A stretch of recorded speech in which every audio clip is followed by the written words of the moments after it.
Introduction, the first glance. The metro car rattled as it sped through the dark tunnel. Claire sat near the door, her gaze fixed on the scratched metal pole she gripped tightly. Commuters surrounded her, some scrolling through their phones, others dozing off. It was an ordinary evening ride, the kind she'd taken countless times before. The automated voice announced the next stop, but the train didn't slow down. Claire furrowed her brow, glancing around. No one else seemed to notice. Odd, she muttered under her breath. The rhythmic clatter of the wheels grew louder, almost deafening. The train plunged into an even deeper darkness, the fluorescent lights inside flickering. A chill crept along her spine. Something was wrong, but what? Part 1, Routine Unravels. The train didn't stop. Claire checked her watch, 15 minutes past her station. Anxiety began to claw at her. She leaned over to the man beside her, an older gentleman with a newspaper.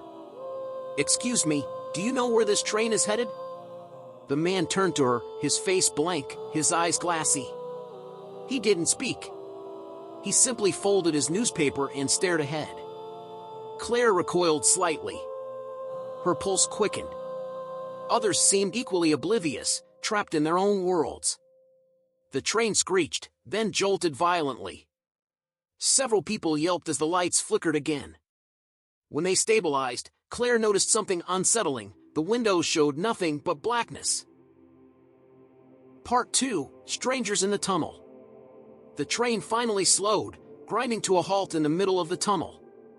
A faint hum replaced the clatter of the wheels. Passengers looked around, exchanging confused glances. "What's going on?" someone asked aloud. Claire stood, her unease growing. She approached the doors, pressing her face against the glass. There was nothing outside, just the oppressive darkness. "Does anyone know what's happening?" she called out.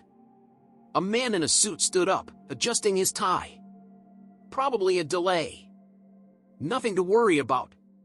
His voice was steady, but his expression betrayed him. A static-laden announcement crackled through the speakers. The words were indistinct, fragmented, like a radio barely tuned to the right frequency. Then, the lights went out. Part 3, Searching for Answers. Claire's phone screen lit up her face as she fumbled for signal. Nothing. The other passengers did the same, whispering nervously. "Can we open the doors?" someone asked. "No power means no mechanism," the man in the suit replied. "We can't just sit here," a young woman exclaimed, her voice rising. Claire noticed something strange. The older gentleman with the newspaper was gone. She hadn't seen him leave his seat, yet he was nowhere to be found. "Where did he go?" she murmured. "Who?" the man in the suit asked. "The older man sitting there. He's gone." The group exchanged uneasy glances. Someone laughed nervously, dismissing her concern. But Claire couldn't shake the feeling that something, or someone, was watching them. Part 4, The Walk Ahead. Minutes stretched into an eternity.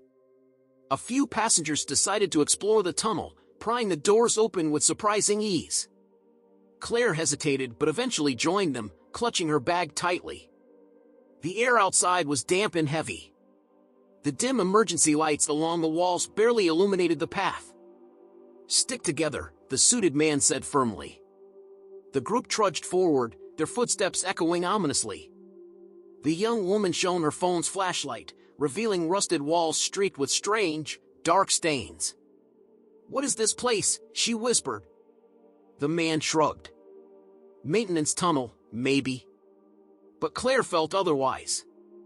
It didn't look like any part of the metro she'd seen before. Ahead, the path split into two. "Which way?" someone asked. Before anyone could decide, a faint sound came from the left passage, a low hum, almost like a voice. Part 5, A Split in the Dark. So, yeah, there was this fork in the tunnel. Or, wait, was it a fork? Maybe more like two tunnels just, like, going their own way? Doesn't matter. Anyway, the group stood there, whispering. Some wanted to go left, others right. I mean, what's the difference, right? It's all just more tunnel. Claire squinted down the left path. The hum, or maybe it was a whisper, was definitely coming from there. Or maybe it wasn't. Her head felt foggy. Had she eaten earlier? Why was that even important? Let's just pick one already, the young woman snapped, waving her phone light around. The beam bounced erratically, making the shadows dance like jittery insects. Claire blurted, "Left. We should go left." Why did she say that? No clue. It just felt right. Part 6, The Humming Void. They walked in single file, the hum growing louder. Or was it quieter? It kind of felt like it was inside her skull, vibrating against her thoughts. "Do you hear that?" Claire asked. "Hear what?" The suited man turned, his face weirdly pale under the dim light. Claire paused. Was it even a sound? Or just a feeling? Like when you think your phone buzzed, but it didn't? The walls felt closer now, the air heavier. Someone stumbled behind her. "Watch it," the young woman barked. Or maybe she whispered. Voices were hard to track in this place. Ahead, the passage opened into a cavernous space, too big to be part of the metro. The air smelled weird, like wet metal and something else. Something sweet but wrong. "What is this place?" someone asked. Claire didn't answer. She was too busy staring at the far wall, or what should have been a wall. Instead, there was a kind of shimmering.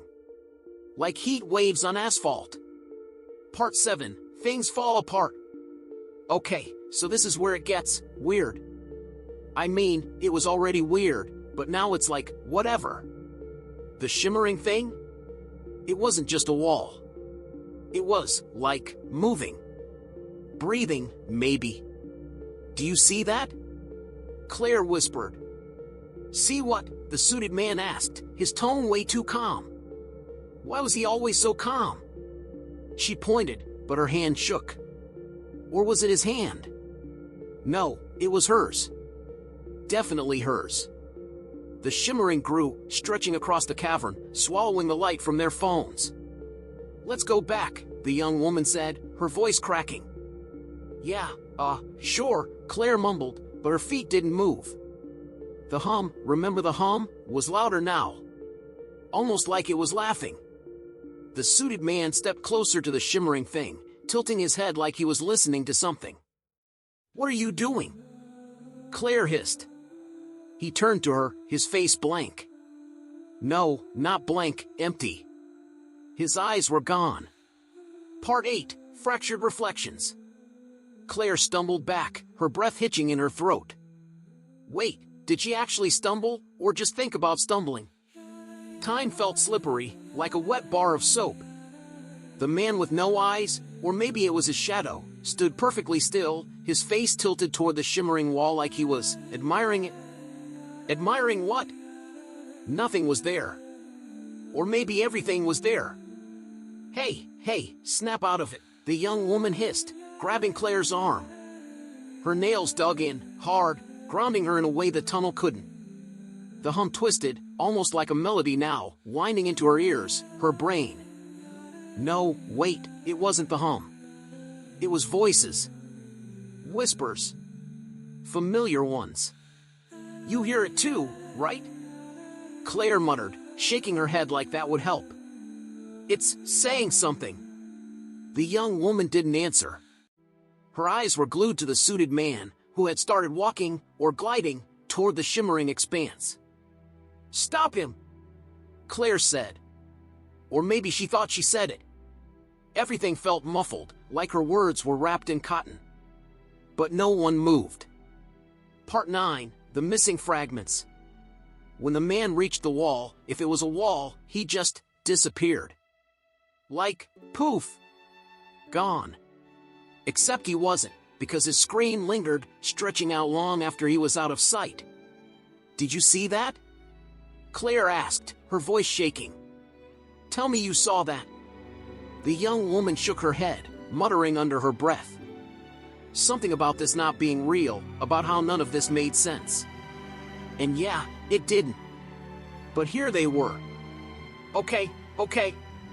We go back, Claire said, grabbing the young woman's wrist. Right now. Forget the hum. Forget the man. Just go.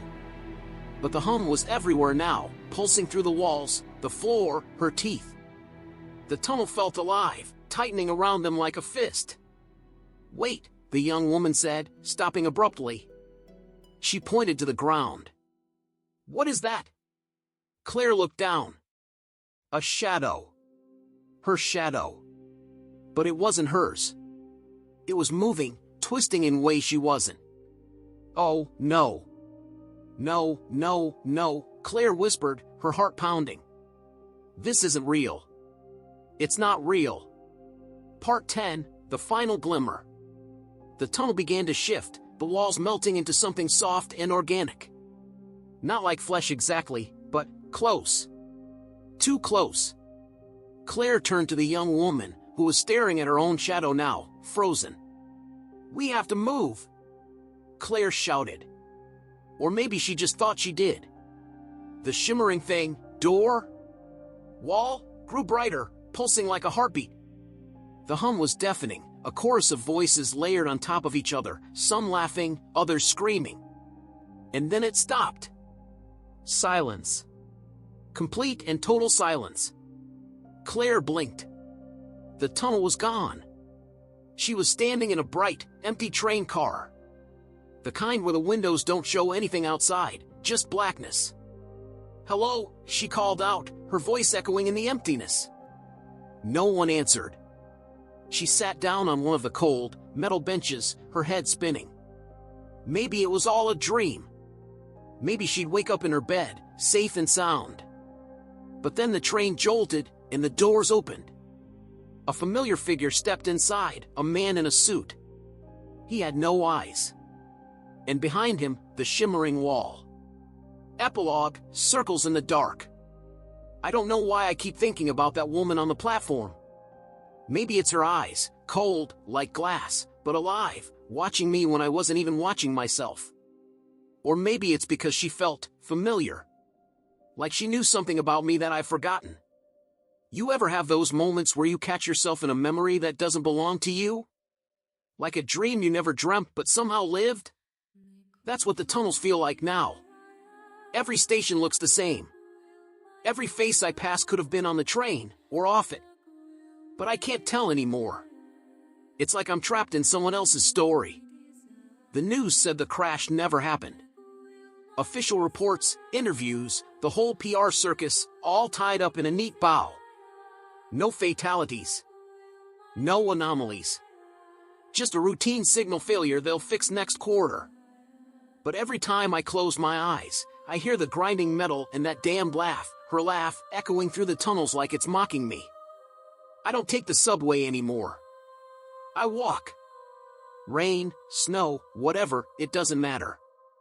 But here's the thing, sometimes, even above ground, I feel the tremors. Soft at first, like a low hum under my feet.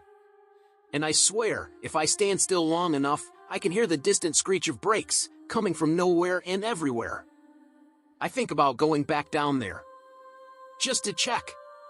To prove to myself it was all in my head, or maybe to find her again, ask her why I can't let it go. But every time I get near an entrance, my pulse starts hammering in my ears, drowning out the city noise. So, I turn away. Every time. Because, deep down, I already know. The tracks don't lead anywhere. They never did.